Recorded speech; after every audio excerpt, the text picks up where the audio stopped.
What's going on, everybody? Welcome to another episode of the Respect and Pray Show. I am your host, Miguel Mike Medina, Triple M. In this episode, whew, I had a long time without chatting with this person, but I'm seeing so many things that she's doing through social media, and she went from New York to LA, but she's killing it. She's doing great things, and it was a privilege to have her on this show. I'm glad I was able to book her for this interview. It was just great chatting with this person, but you're gonna get to know a little bit about her and her journey to how she started to where she is now. So I hope you guys enjoy the interview. It's a good one. Ladies and gentlemen, it's a great honor to present to you Miss Pilar Gonzalez. Pilar, thank you. Thank you for joining me today. You're welcome. Thank you so much for having me. I'm excited. How's LA treating you so far? It's doing well. I've been here for 7 months now, so it's just getting used to the new vibe, but it's been a great experience so far. I'm glad to hear that. So when you decided that you wanted to become an actor? Oh gosh. So my journey in the arts has been interesting because the first time I ever acted was in the 5th grade. I was in my 5th grade drama club, and I remember I was playing this little girl named BB with a third eye in an original play by my drama teacher's husband. But then I just knew I liked to be on stage, and I had been a musician since I was 7, so I had been on the music track. But when I decided, I started college, I went through high school with music, I started college with music. But then in college, something changed. And I always knew I liked acting. So ever since I started college, even though I was a music major, I noticed that the theater department was holding open auditions. Like anyone could audition. You didn't have to be in the theater department to audition for the show. So I was like, all right, let's try it. So I started getting cast since my first semester, even though I was a music major. And then there started the shift. Like I wasn't enjoying myself as much pursuing music as I was when I was participating in these shows. So in the middle of my college career, I changed my major to theater because I was feeling more fulfilled in the theater department than in the music department. And I think that was a good choice for me. And you double major in theater and creative writing. And from there, after City College, I want to go back to the LA part. You went to LA in 2017 for a summer intensive, American Academy of Dramatic Arts. Mm-hmm. How would you describe the experience? Did you face any challenges when you were there? Yeah, the main challenge was that I had never been away from my home for that long by myself. I did like study abroad during college. So that was the first real thing, but I had never been in California. I had never had to figure things out by myself. So that was the biggest challenge, just kind of like a human growth challenge.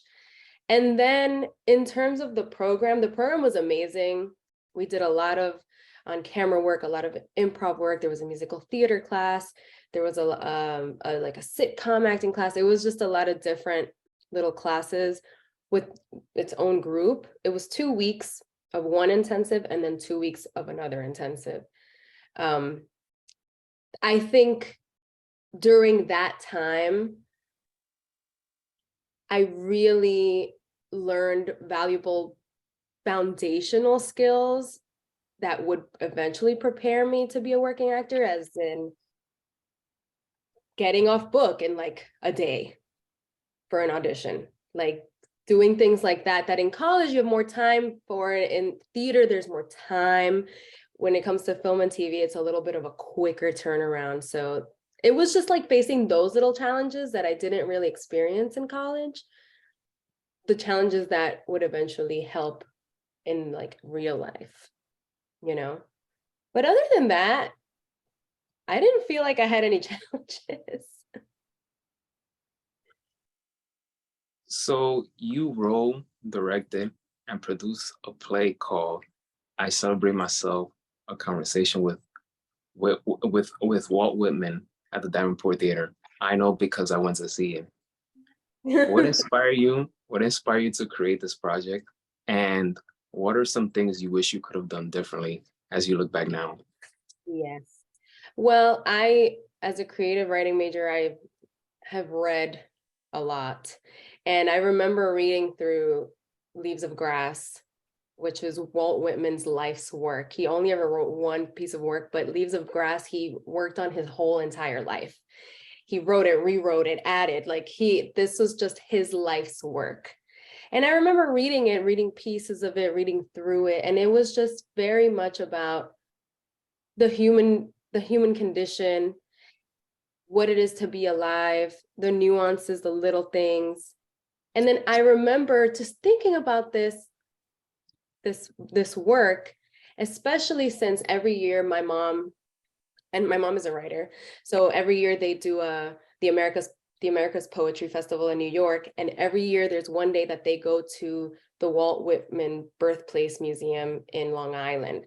And I always went to that, and I was the translator. I would read people's poems in English, translate them. But being there and knowing about that work and just being around these artists, and then at the same time, I was working catering to support myself as an artist. I remember during one of the shifts, I was just thinking about the Birthplace Museum. I was thinking about the work. I was thinking about my work as an artist. And then I was thinking about, look at me, I'm here basically waiting on people, which is the artist's, what is it, like cliche. Is every artist is like in service, is a waiter. But I was just thinking, I'm here. I'm trying to do this to support myself. I have the book in the back of my brain, and I kind of wanted to make a work that included that part of life, like the not so glamorous picking up after people's things, having people be so rude to you, all because you have this fire inside of you that you would do anything to keep alive.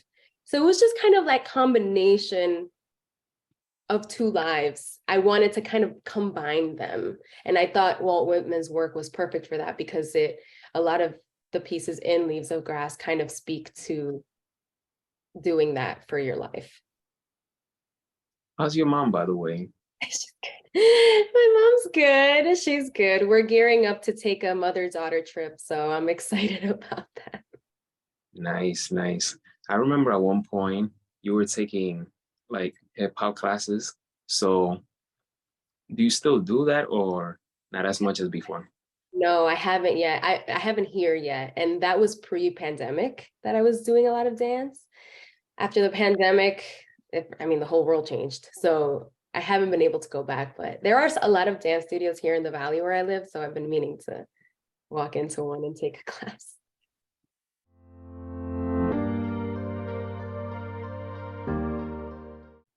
Favorite breakfast meal? Mangu. Aye. Your top three best travel destinations that you've gone. That I've gone. Okay. Morocco. That's where I studied abroad. Changed my life. I always want to say DR, but I want to say something different because, as a Dominican, like you just go to DR all the time. It's still very special, but let me say it as something other than DR. Barcelona and Ecuador was very special. Nice. Your top three favorite TV shows. I'm gonna mix of all time and right now. I think of all time, New Girl. It's like my feel-good show. If I'm ever sad, I just pop on New Girl, even though I've seen it 12 times, but it's okay. I still laugh at it. Number two, Ted Lasso. I'm loving Ted Lasso. So great. That's a really, really good show. And Shrinking. I haven't heard a lot of people talking about this show, but it's a new show on Apple TV with Jason Segel and a lot of other great people that right now their names are escaping me, but it's a really good show. Everybody should watch it. Which one do you enjoy more, acting or writing? Oh, that's hard. I'll say acting, because writing is so special to me, but I could go on for 8 million hours talking about how hard writing is for me, because the love I have for it makes it so hard to do. Airbnb or five-star hotel? That's hard too. Airbnb. They're more interesting. So you're a person that loves to travel a lot, right? What do you still have? What do you still have to cross off your travel bucket list? One is the one that I'm doing with my mom in June. So I don't know if you've heard of this, but it's called the Camino de Santiago. It's have you heard of it? It's Yeah. this pilgrimage through Spain. There's a lot of different routes. There's one that starts in France, one that starts in Portugal. We are not doing the whole thing because that's like 700 miles. We're doing the last about 80 miles from Galicia, Spain to Santiago de Compostela. So that I've been wanting to do for years. So I'm glad that I'm going to cross that off my list. Something else, Iceland or anywhere you can see the Northern Lights. That is on my bucket list. And another one, I really want to go to Patagonia, the southern tip of South America. Nice, nice. Out of so many roles that you have performed as an actor, which one is your favorite and why? That's a good question. I think my favorite is when I played the pupil in The Lesson at Teatro Latea, The Lesson by Eugene Ionesco. I think it was my favorite. It was directed by Gama Valle. Amazing experience. It was my favorite because it was the most challenging. I think to date, that was the most challenging role I've played, because it was just me and the professor. There was a third character, but she came in and out. Am I thinking? No, yeah, I'm thinking that right. But it was basically just me and the professor back and forth, back and forth, back and forth for an hour. So it was like the most I've ever had to learn, the most internal work I've ever had to do. But the payoff was incredible. Like to date, I am the most proud of that performance because of my commitment to it. Any upcoming projects or roles that you want to say right here? There is something that I did that I have been meaning to reach out to the director about.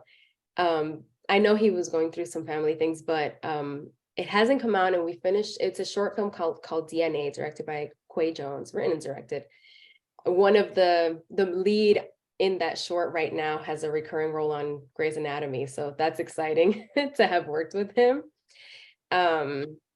But it hasn't come out yet, and I really want it to, because it's about a man who is struggling with anxiety and depression, and the writer wrote it so that anxiety and depression are personified. So I play anxiety in that short, which is very, very perfect for me because I have anxiety, really bad anxiety. So I felt like I could really connect to that role. But I think it's a beautiful piece. I haven't seen it, and I really do hope it comes out. I will let you know when I reach out to him. And I'm also working on writing a feature. Right now it's a short, which I'm like, okay, let's make it into a short with a beginning, a middle, and end. I think I achieved that, but there's more I want to explore in it. So I think I want to make it into a feature, which I'm very Nice, excited. nice. I'm looking forward to it. Best of luck. Thank you. So where can we follow you and your work? Instagram is probably the best place at p.gonzy, Gonzy. I try to keep up with other social medias, but I'm so bad at it. So Instagram would probably be the best place. I do have a website, pilargonzalezs.com, that I have to update. I'm the worst at updating websites. And yeah, I guess that would be it for now. Hopefully in the future, I'll do some more things where I can better keep up with people and have people keep up with me. Pilar, Thank you so much for taking the time to do this interview with me. Much respect and praise to everything that you're doing. Keep killing it in LA, and I'm looking forward to what's coming up next for you. Thank you, Miguel. Thank you so much for having me. This was so much fun. Well, that does it for this episode of the Respect and Pray Show. I hope you guys enjoy the interview. And by the way, birthday shout out to Pilar Gonzalez. Yeah, I just had to put out this interview for her birthday, so that's my little birthday present for her. But like I said, I hope you guys enjoy the interview and get to know Pilar, the artist, the person that she is. And she's a person that you definitely want to keep an eye on for years to come. So don't forget to hit that subscribe button, all right? And you guys know my motto: have mutual respect, mutual love, and mutual admiration. So see you on the next episode.